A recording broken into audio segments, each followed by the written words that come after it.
ကောက်ရိုးမိဘဝမှာလွတ်မြောက်နေစားချစ်သူမိတ်ဆွေများအားလုံးမင်္ဂလာပါဒီတစ်ခါမှာတော့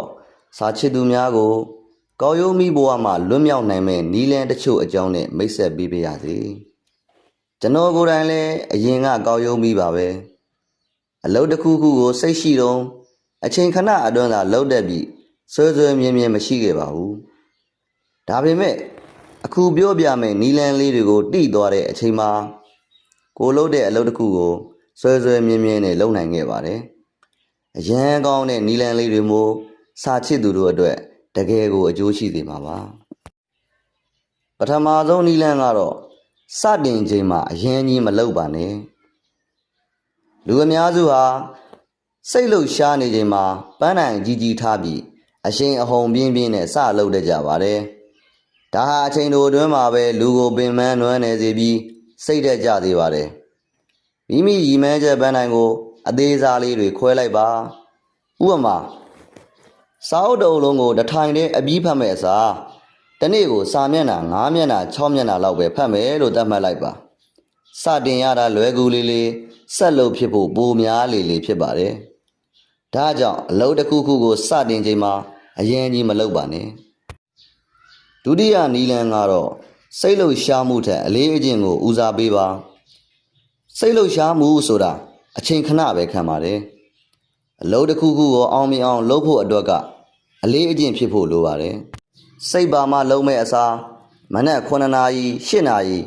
စသဖြင့်တိကျသေးကြတဲ့အချိန်တစ်ခုတက်မှတ်ပြီးနေ့စဉ်အချိန်စရာတစ်ခုဆွဲထားပါစိတ်မပါသည့်တိုင်အောင်ထိုအချိန်တွေမှာတော့အနည်းငယ်ဖြစ်ဖြစ်လှုပ်ဖြစ်အောင်ကြိုးစားပါလှုပ်ပြီးသွားတဲ့အခါမှာလည်းကိုအားပေးပါဒါကြောင့်စိတ်လှုပ်ရှားမှုထက်အလေးအကျင့်ကိုဦးစားပေးပါနောက်ထပ်တတိယအချက်ကတော့ဘာကြောင့်လှုပ်တာလဲဆိုတာအမြဲတမ်းရပါကောက်ရိုးမိဖြစ်ရခြင်းရဲ့အဓိကအကြောင်းရင်းကလှုပ်ရခြင်းရဲ့ရည်ရွယ်ချက်ကိုမေ့သွားကြလို့ပါဒီအလုပ်ကိုဘာကြောင့်စလုပ်ခဲ့တာလဲဆိုတဲ့ရည်ရွယ်ချက်ကိုစာရွက်တွေးရွက်ပေါ်မှာချရေးပြီးကိုမြင်သာတဲ့နေရာမှာကတ်ထားပါ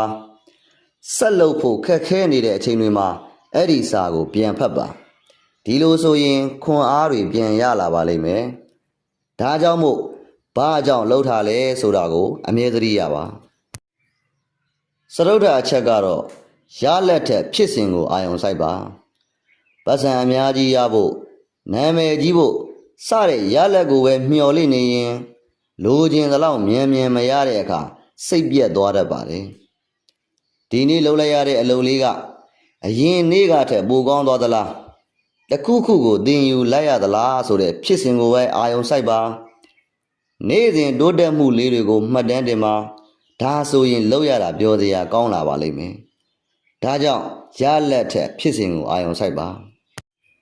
နောက်တစ်ချက်ကပတ်ဝန်းကျင်ကိုပြောင်းလဲပါဒီအချက်ကအလွန်အရေးကြီးပါတယ်ကိုယ့်ရဲ့အလုပ်ကိုအဟံအတားဖြစ်စေတဲ့ပတ်ဝန်းကျင်ဒါမှမဟုတ်လူတွေကိုရှောင်ရှားပါကိုလှုပ်ချင်တဲ့အရာကိုအတူတူလုပ်မဲ့တငယ်ချင်းတွေကိုအားပေးမဲ့သူတွေနဲ့အချိန်ဖြုံးပါတယောက်တည်းလှုပ်ရတာထက်တငယ်ချင်းနဲ့အပြိုင်လှုပ်ရတာကပိုပြီးဇွဲရှိစေပါတယ်ဒါကြောင့်ပတ်ဝန်းကျင်ကိုပြောင်းလဲပါနောက်ဆုံးတစ်ချက်ကတော့အနားယူဖို့မမေ့ပါနဲ့ကောက်ရိုးမိဖြစ်ရခြင်းရဲ့နောက်ထပ်တရားခံကအလုပ်ကိုအလွန်အကျွံလုပ်ခြင်းပဲဖြစ်ပါတယ်အလုပ်ကိုအချိန်တစ်ခုအထိအလွန်အကျွံလုပ်ပြီးတဲ့အခါစိတ်ရောလူရောပင်ပန်းသွားတတ်ပါတယ်ဒီလိုအချိန်တွေမှာ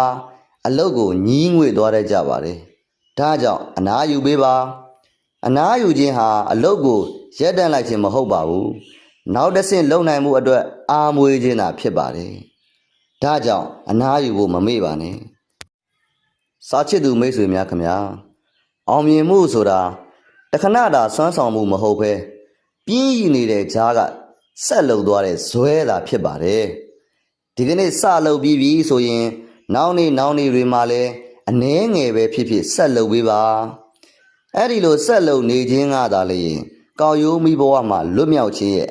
အစဖြစ်ပါကြောင်းစာချစ်သူမိတ်ဆွေများအားလုံးကိုဝေမျှလိုက်ရပါတယ်ကိုယ်ပိုင်စီးပွားရေးအလုပ်တစ်ခုခုကိုအခုမှစလုပ်မဲ့သူတွေအားကစားသမားတွေကျောင်းသားကျောင်းသူတွေပညာရဲ့တစ်ခုခုကိုလေ့လာသင်ယူနေတဲ့သူတွေ စတဲ့မိတ်ဆွေတငယ်ချင်းတွေအတွက်ခွန်အားရစေဖို့မျှော်လင့်မိပါတယ်အခုလိုစိတ်သက်ခွန်အားရနိုင်မယ့်အကြောင်းအရာလေးတွေကိုဆက်လက်သိရှိနိုင်ဖို့ကျွန်တော်ရဲ့ channel လေးကို subscribe လေးလုပ်ပေးခဲ့ဖို့မိတ်ဆွေများကိုတောင်းဆိုပါရစေချစ်မိတ်ဆွေများအားလုံးကောင်းရိုးမိဘဝမှာအမြန်ဆုံးလွတ်မြောက်နိုင်ပါစေကြောင်းမျှော်လင့်ရင်းဒီအစီအစဉ်လေးကနေနှုတ်ဆက်လိုက်ပါရစေနောက်အစီအစဉ်တွေမှာပြန်လည်ဆုံတွေ့ကြပါမယ်